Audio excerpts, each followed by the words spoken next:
Let's take a trip back to the early 2000s real quick. Marvel Comics have become convoluted, too hard to follow, and strangely edgy at this time. So Marvel Editorial does something new, something special. They decide to reboot everything, but they don't want to get rid of the main 616 line. No, they decide to come up with something fresh, the Ultimate Comics. It's supposed to be like a modern day revisioning of how these comics should be now, circa 2000. But now, in typical comic book fashion, it doesn't really end well. What the fuck is this? Yeah, it ended how you expect. But it did produce a movie by the name of The Ultimate Avengers, releasing in 2006. And just like any good movie of the time, it starts with a bang.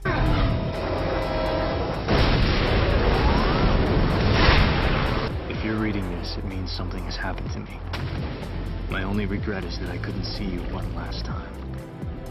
But I know in my heart that we will meet again, in this life or the next.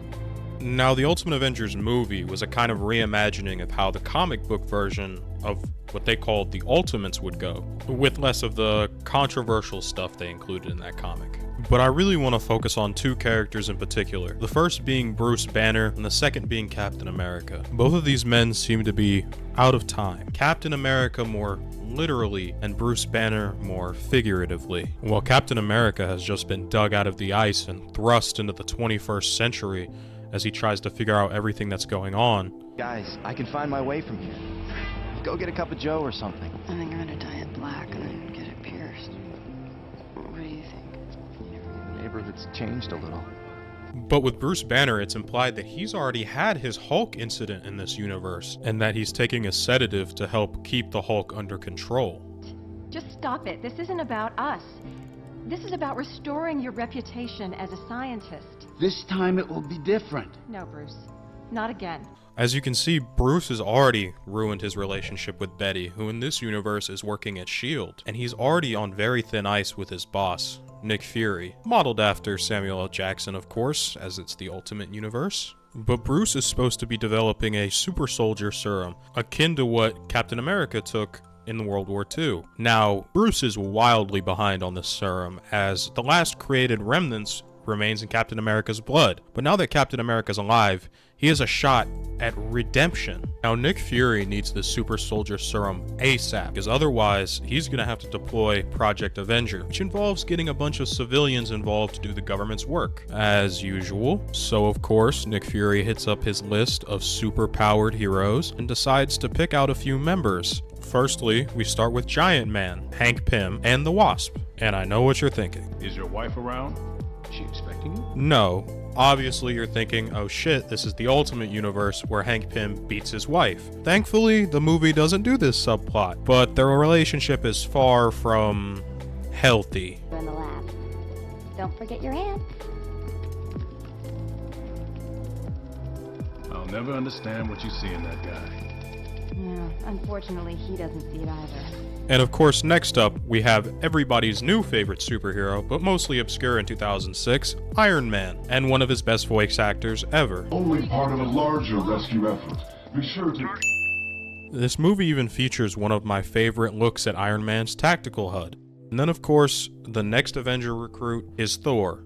Now, Thor in this universe is definitely way different than in any others. As a matter of fact, he doesn't even know if he's the real Thor or just somebody crazy and pretending to be Thor. That's not really a subplot they touched on a lot in the movies, but it was in the comics, and I always found that one very interesting. Now, in the movie, Thor is an activist, so he's currently on a ship trying to stop poachers from destroying wildlife.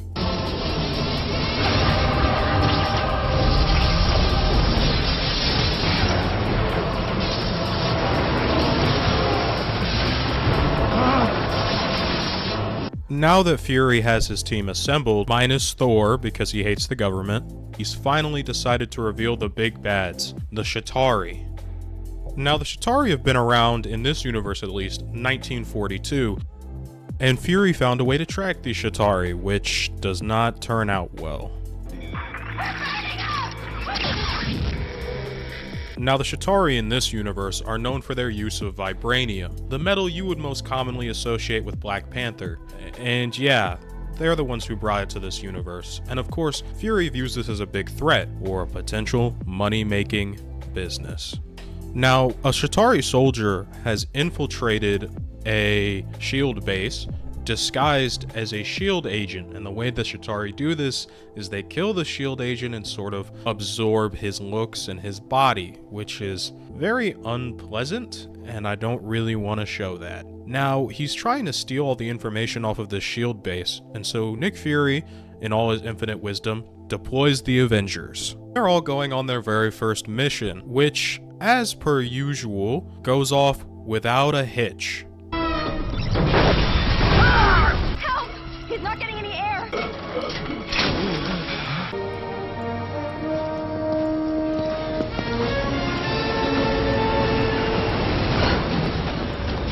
Did I mention in 2006 Tony Stark's identity was still a big secret to the public? Well, regardless, Fury comes down and he is less than pleased with the Avengers, you know, subpar mission standards. And so Captain America just decides to quit and go do some soul searching on his part.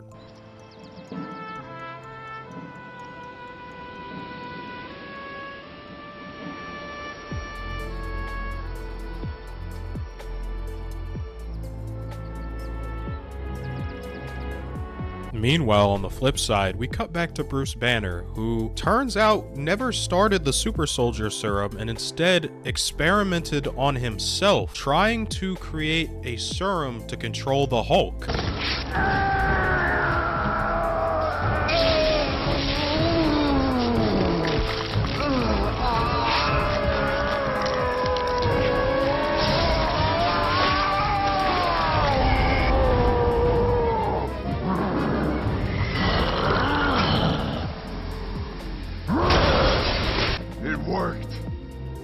Betty, see? I told you. Bruce, is that really you? To Banner's credit, the serum does technically work, and it's definitely far better than whatever the hell we got in the Ultimate Comics for the Hulk. Now, with the Chitauri invasion in full swing, the Hulk decides that he's gonna go on a rampage, and Bruce Banner truly wants to prove himself as a hero and that he can be an asset, and to kind of get over the stigma he created with what I believe to be more than one Hulk outburst the way they talk about it. But unfortunately for him, the Hulk can only stay buried for so long in Bruce Banner's mind.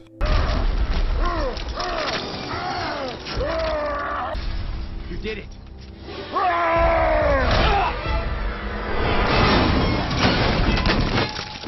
Yeah, the Hulk doesn't really have an off switch, so the second Bruce Banner let him go, he took the reins, and now the Avengers are on the other side of it. Even Thor showed up to help, and he doesn't even like the government. But not even Thor could stand up to Hulk in this movie. He was just straight beefing with everybody.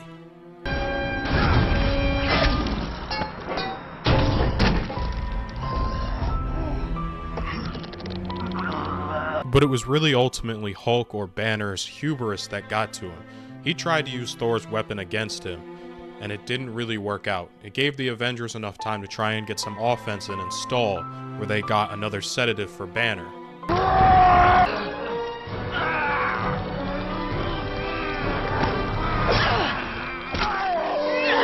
And with one final talk with Betty to help keep him calm so the sedative can activate, Bruce was finally put to rest. Not permanently, but he might as well have been. How long has he been like that? He hasn't moved since we brought him in. Bruce was too consumed with the past, too consumed with what he could have been, what he could have done, to take a step back and look at what he had. He was a man running out of time on his own accord. Yet a man so far out of his own time was still able to step back and realize what he still has left. To Captain America, the man who fought to the finish defending this bunch of ingrates. Now, this movie was far from perfect and has its flaws, but it definitely set in forth and established a lot of things you'd see in your modern MCU to this day, especially in Phase 1. I mean, when it came down to Nick Fury, the characterization of Iron Man, hell, even down to the Chitauri being the main villains. This was the Ultimate Avengers. It wasn't a perfect movie, it certainly had its flaws, but I still love it, and I grew up watching it. Now, if you believe my connection between Bruce Banner and Captain America both being men out of time is nonsensical and I'm out of my depth, please let me know down in the comments if I sound like one of those English teachers that tries to connect everything. Anyways, thank you all for watching. I hope you all have a wonderful day.